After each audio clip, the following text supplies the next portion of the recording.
coming home. I actually grew up about 20 miles away from here. Went to high school about a mile down the street. And veteran speaker, I think it's been about 4 years. And I gotta hand it to Nan. I just saw him walk by. I don't know where he is, but somehow he's brought this community of technology leaders together. 400 of my closest friends, a few of my biggest competitors, all in the same room, and we're all opening up kind of what we're up to, talking about our strategies and how we see the market evolving. Having been involved in this forum for probably 4 years now, it's been interesting to see how this organization is actually driving technology forward. And as I think about what I've been talking about over the last 4 years, I actually reflected back, and it became clear that some of these concepts are now just taken for granted. So when I first came, we talked about something called Network on Demand. It was our first version of a software-defined network. I was invited in because it was an Ethernet service. AT&T switched to Ethernet on Demand. And we talked about how we took that from concept to customer in 6 months and then scaled it within a few months after that. Now it's actually one of our foundational Ethernet capabilities. It's just how we do business. NFT platforms was a concept that we introduced probably 2 or 3 years ago. We call it Flexware, now deployed across the globe. And it was amazing listening to some of the other speakers yesterday talk about their models very similar to this and how this is just becoming the way that we do business. Throughout all of this, pervasive security has been a theme. This is personal for AT&T. We probably monitor something like 600 billion network flows every single day. So as we're delivering these new services and these new capabilities, we have to always be thinking about this particular element of the solution. But that's a look back. So as we look forward, what's the next chapter? Where do we see the next evolution? And yesterday as I sat and listened, I actually, for the first time, sat through almost every single presentation. There were a few things I didn't hear yesterday that I actually heard today. Themes like how 5G is going to play into the next set of evolutionary capabilities, how edge compute is taking off, and obviously I think every single presenter up here has talked about SD-WAN. I will tell you, I don't think it's any one of these, by the way, that's going to change the paradigm. It's going to be a confluence of all of them, and we're going to see some really interesting capabilities expand. I will talk about how I see that playing out for AT&T in a few minutes. The output of that confluence, by the way, is going to be massive growth. Growth in devices, growth in edge data, growth in real-time applications. Andrew actually hit on a lot of these concepts in his presentation a few minutes ago. We'll present a lot of complexity for our customers, but I also believe it will present a tremendous amount of opportunity for all of us. On that note, I think it's important that we always need to remember, one of the reasons I really am energized by the MEF organization is that we keep the customer in mind. This is all about relevant solutions, not hypothetical, theoretical solutions. And so we always are thinking about what are the customers actually asking for. And I talk to a lot of customers. It's typically the best thing I do in a day is listen to customers and talk to customers. It typically comes down to these primary themes: flexibility and control, reduce costs or increasing value, and then being that trusted advisor. When I talk about trusted advisor for AT&T, that's reliability, that's security, those types of capabilities. So these are the foundations for us and how we think about delivering services to our customers. So for those of you that have been to these events in the past, raise your hand if you're a repeat MEF attendee. So probably like 80% of you. And if you remember any of my presentations, I always use this as my annual appraisal process where I stand up and I tell you what we did after the prior year. I kind of lay out what the objectives are. The lawyers do not allow me to show that chart anymore. That's kind of, the progress chart. But I'll just tell you, on the NFB side, from a platform capability perspective, last year I talked about SD-WAN being the killer app. We saw the adoption of that virtual function outpacing all other virtual functions by a significant factor. That has continued in 2019, continues to be the killer app for us. I can't give you precise numbers, but it's tens of thousands of deployments in over 70 countries across the globe. Customers with as small as one location, upwards to several thousand locations across every single vertical that you can imagine. So that's a trend that has continued to play out, and every speaker has referenced this, and I think we're kind of, if you think of a traditional S-curve, we're starting to see kind of the mid-section of that S-curve where we're just seeing tremendous growth. Now, the one thing that we have also started to see in 2019, and one of the speakers, actually a couple of the speakers hit on this earlier today, is the affinity of security with these solutions. But I think what customers are realizing is that when you're going through network transformation, you also have to go through a security transformation as well. And we see that both as an instance of a VNF sitting on an NFV platform, for us that's the Lexware platform. Can be on appliance, but less and less so. And then more commonly, what we're starting to see is cloud-based security capabilities. So these two go hand in hand. It's a trend that we've seen really take off in 2019. The affinity is very, very strong. So I also want to talk about, again, going back to the concept around these technologies coming together and this confluence of these technologies to create something really interesting. 5G is going to be, I think, one of those next catalysts for us with AT&T. And when you think about 5G, it's really 5 or 6 performance characteristics that make it unique for us. Typically, we think about this in the context of throughput or speed. Every G evolution is typically measured in how much faster the network is. And that's important. We are seeing much faster speeds, upwards to about 2 gigabits per second with millimeter wave capabilities, and has been what we've seen in our testing. But speed's not the entire story. Responsiveness is also a really big part of the equation with this technology. And when you think about responsiveness, it's really, the time it takes to enter a command in whatever your interface is, have that go to wherever the application is being hosted and come back with a response. That's responsiveness. It's measured by all the techie people with measures like latency and jitter and those types of things. With 5G, we start to see latency performance in the milliseconds, where milliseconds truly do matter. And this becomes really important as you think about use cases like, for example, a surgeon sitting in Boston being able to use remote robotics to operate on a patient in Boise, Idaho. It sounds like science fiction. It actually will become reality probably in the next coming years. Massive device connectivity is another element of 5G that's unique. Historically, if you measure the number of endpoints that can be connected, whether it be through a Wi-Fi access point or prior generation wireless technologies, it was either measured in hundreds or thousands. When you get into 5G, that goes up into the millions. So going back to my prior chart, where we were talking about device proliferation, this becomes really important with this next generation of wireless access technology. And you think about autonomous vehicles or factories that have literally millions of sensors residing within them. It'll be a very important differentiator.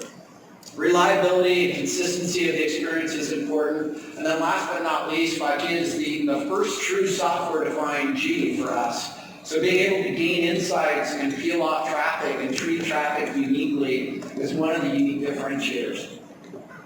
So again, it's not about any one of these ingredients, it's about how they come together. I truly believe that SD-WAN and 5G will create something really special, something unique. We're in the very early stages of this. In fact, in 2019, we launched our first 5G evolution plus SD-WAN capability. As we expand 5G and it becomes ubiquitous, which I expect that will start to happen in 2020, and as you start to expand technologies like slicing, which Pascal was talking about earlier, you can think about the intelligence of the overlay and the intelligence of a slice on the underlay, and those technologies creating something very unique for our customers. I will tell you, we are starting to see customers that are adopting SD-WAN with wireless-only connectivity, fixed wireless-only connectivity. So we expect this to really start to take hold. I think the technologies are going to evolve and it'll be something interesting to watch in 2020. So another concept that I see changing the game for us as we think about the evolution of the edge is really how data is shifting. Andrew actually touched on this in his presentation. He used a slightly different diagram, but I think he had 3 different kind of elements of the edge within his construct. This is kind of my point of view. I think you can draw the lines any which way. Everyone always likes to debate where is the edge and where does it exist. I think you can look at it with 2 kind of existing poles. On one side, you've got the device itself. That could be a car, it could be a drone, it could be a computer, whatever. That's kind of one end of the spectrum. And then on the other end of the spectrum, you've got centralized cloud environments, public or private. These middle sections, I think, is where we're going to start to see an interesting evolution, and we're starting to do some interesting work in this space. One is the customer edge. And as I talked about our NFV platforms, Flexware as an example, you know we've done work in this space, but with 5G, we're going to do some more interesting use cases that I'll talk about in a second. The other is the network edge. So really, we see the edge living throughout the continuum of these 4 places: the device, the customer edge, in the network, and then in these centralized environments. All of those will exist over time. So let's talk about the customer edge and where we see the evolution of kind of the next generation transpiring there. We call this multi-access edge compute, and again, it's similar in construct to what we've talked about with other NFV platforms that we've rolled out in the past. In this case, so the VNF that's residing on that platform is basically allowing for the control of wireless local traffic. This is important so you can keep the traffic within the actual building itself. So for privacy purposes or security purposes, if there are certain applications where you don't want the traffic traversing outside of the 4 walls of your location, but this technology enables that. It's a big deal, especially in hospital use cases or financial services use cases or manufacturing use cases. It also allows for the application level control, so the ability to define by application certain performance characteristics and enable very low latency performance of those applications. This is not just theory. We've actually begun deployments in this space.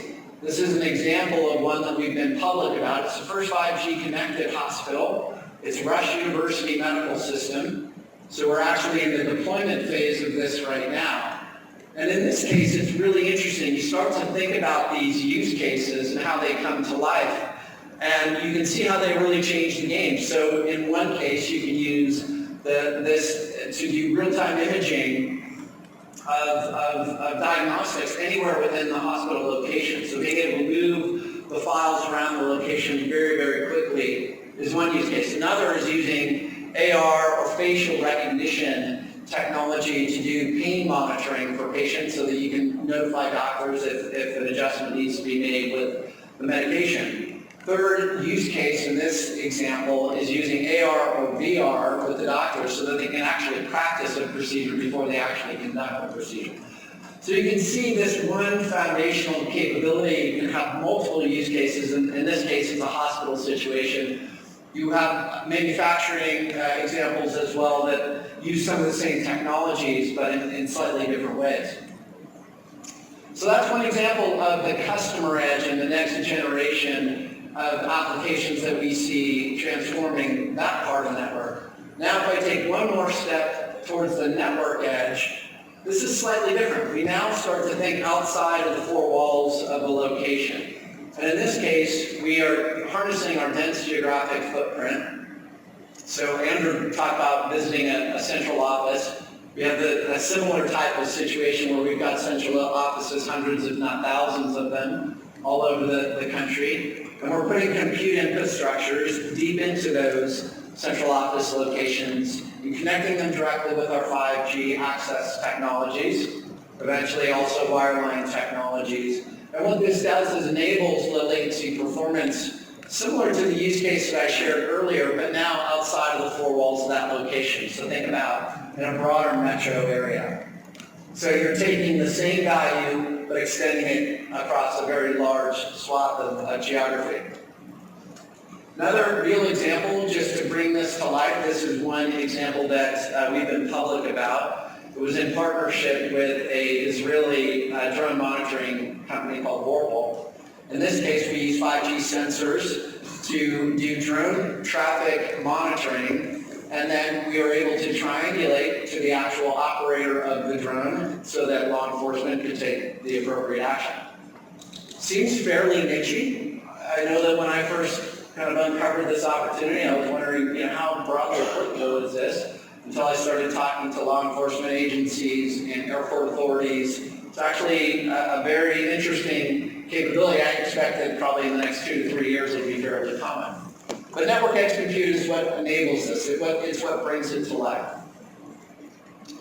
So these are some examples of the next generation of the edge as AT&T sees it. Now, Sue Galvanic shared yesterday our broader strategy, and I want to tie it back because for us, it's really a holistic vision. There are 4 components to this vision, and I can't stand in front of all of you without hitting all 4 of them. It starts with a robust underlay. The core network is our heritage. That's both wired and wireless. It's capabilities like MPLS, Ethernet, dedicated internet. And then on top of that, the intelligence, which is software-defined wide area networking, and being able to deliver that capability globally. And then on the customer edge, and services like multi-access edge compute, which I talked about, extending all the way into the cloud environment with capabilities like network edge compute. That's our vision.